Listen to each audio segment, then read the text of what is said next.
Floride. He is the bassist for the Dead Kennedys and has been since their inception, so he is a founding member. And he's as old as the Dead Kennedys are rotten, and I'm getting the honor of interviewing him this afternoon, and I'm looking really forward to it, and hopefully I'll calm down by the time I make this phone call, because, you know, my heart's beating pretty loud. I don't know why. I'm excited. I like meeting new people.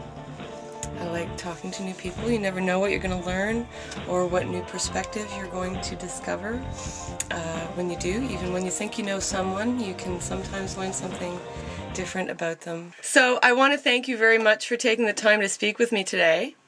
No problem. So I did a whole bunch of research, and I was actually pleased to find that you share yourself very openly with your fans on your website, in particularly on your Ask Me section, where you're... I'm so behind on that. It's crazy. You know, I'm such a slow typist and I want to get the questions answered, but yeah, it's nice to be able to, you know, be sort of one-on-one through that, and also, you know. I hear ya. You don't always get fan mail, though, on that board, do you? No, and I don't censor it out either. Well, actually, I like that, and I was particularly impressed by the amount of tolerance you showed one particular detractor who expressed a rather strong distaste for your solo stuff, and then I particularly liked at the end you asked him to share samples of his music with you. Did he ever do that? No, he never did. That's sort of like, oh, you know what's good and what's not, so let me know. Yeah, totally. So, on your blog, you invite people this year to find what's important to them personally or globally and give that their all. What are those things to you? Well, right now, a lot of it has to do, oh God, personally, it's just my family, basically. And my kid's first year in college, my God. And so doing what we can to help her through that, and she's digging it. Globally, my biggest concern would have to be, you know, just generally global warming and that sort of stuff. I know it sounds boring, but it's well, we want to leave a planet behind for our young'uns, right? Yeah. I mean, it's something that people still are trying to believe. It's like the flat Earth society almost, you know. And it's people just don't want to think. They can't grasp what it would be like, and so they just don't, you know. Yeah, I know. It's depressing to think about, and you know, I mean, turning off the lights at night, you know, how much is that, you know? It's how much can you be doing? Well, if everybody did, you know, it's like that sort of thing. Recycling, obviously, things like you know, bringing a bag.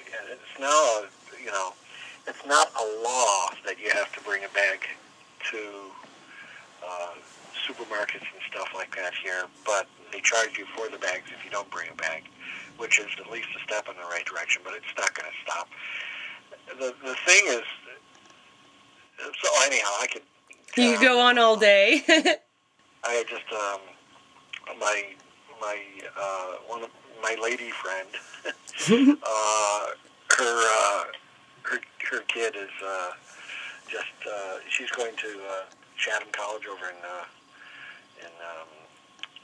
Pittsburgh, and it's this old small school, but she flew all the way back in here to speak at the Commonwealth Club in San Francisco about that, so we were kind of really proud of her for doing that. Nice. And actually that leads me into my next question. Do you think your role as like the bassist in Dead Kennedys as a role model for youth influenced your parenting style? Or vice versa? Did you take yourself more seriously as a role model after you had kids or before, when you were just influencing other people's kids? It's funny, at the very beginning, we basically, with the Kennedys, if we were going to be a role model, we weren't going to be nihilists. You know, I mean, there was sort of like a couple of there was a whole bunch of different kinds of new music back in the late 70s when we started and stuff, and the show would not be necessarily 5 hardcore bands or something like that. It would be an art band, a new wave band and whatever, and then, some version of like a Ramones band, and then, whatever we did. And it was interesting. It's my record collection goes from, I have 78s. I have tons of 78s. Well, I understand you've been collecting records since you were, 3 years old? Yeah, something like that. And the thing is that, I don't listen to punk all the time because there's so much more out there to listen to. And what we wanted to bring in was something with some sort of meaning to it, basically using humor to get it across and melody to get it across, and still have it hard-edged and fun. I hear you. It was sort of a template that nobody else seemed to want to follow exactly. Well, I think actually quite a few... It sound like the Kennedys, but we didn't want to be out there going, fuck this, fuck that, everything, because that's, You wanted to raise the genre above kind of its base form. Give somebody stuff to think about, basically. It's funny, people consider us or constantly call us a political band, and to a degree, a lot of our songs were, but not the majority of them. When you think they're more actually socio-economically or social commentary, commenting on what makes people tick, sort of like I Kill Children and stuff like that, or Kill the Poor or whatever. It's the mindset of the people that would think that way. I hear you. The odd thing is that Kill the Poor, during a particularly bad rain during Portugal at that point, Kill the Poor sold really well because people took it literally. No.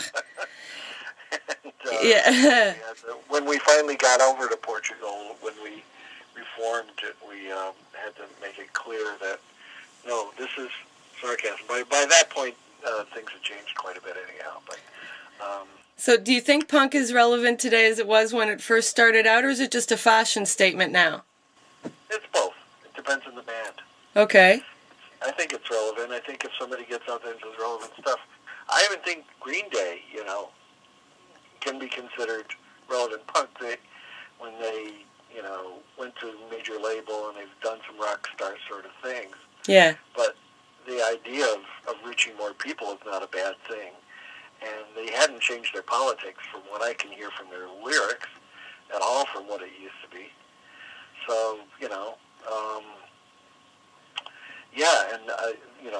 that people will rally and say, oh man, when they went over to major label, they just sold out and all that sort of crap, Yeah, those are the people who haven't sold out yet screaming that, though, isn't it, usually? Yeah, well, I mean, if you haven't bought in, you can't sell out. There you go. So, since the band started out, there are 2 more Kennedys that have died. Do you consider Jack Jr. and Teddy part of the Dead Kennedy kind of inspiration? We never put "the" in front of it. We put Dead Kennedys, and at the time it represented,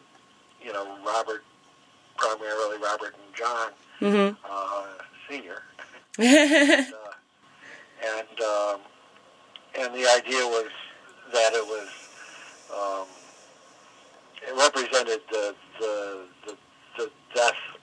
For one thing, we wanted to come off with something that was more shocking than Sex Pistols, but not just shock for shock's sake. Yeah. So it'd be something to get noticed, and it represented to us, basically the beginning of the end of the American dream. Your government, maybe the government is lying to you. Maybe this was a put-up job by CIA.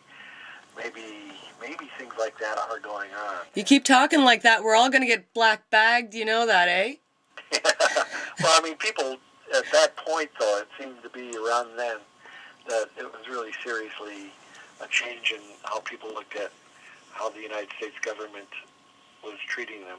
I mean, to a degree, it started way back with, you know, the McCarthy era trials and all that sort of stuff, you know. But it really sort of kicked in with the assassinations, I think. Yeah.